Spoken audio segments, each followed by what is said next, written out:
তাদের ধারণা আমি তাদের কাছ থেকে সবসময় টাকা কম রাখি। আমি টাকা কোনো দিনও নিতেই চাই না। আমার কাছে মনে হয় যে আমার বোন ভাগ্নি খাবে, আমার রিলেটিভ তারা কেন টাকা দিবে।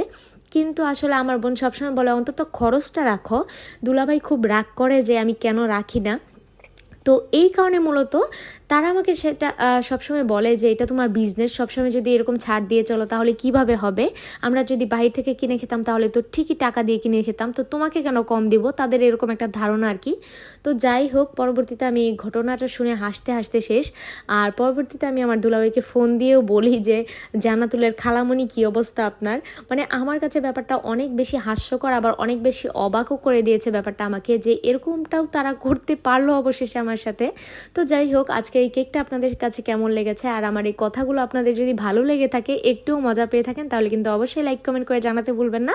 আর ভিডিওটা ভালো লাগলে প্লিজ আমার ছোট পেজটি ফলো দিয়ে পাশে থাকবেন। আল্লাহ হাফিজ।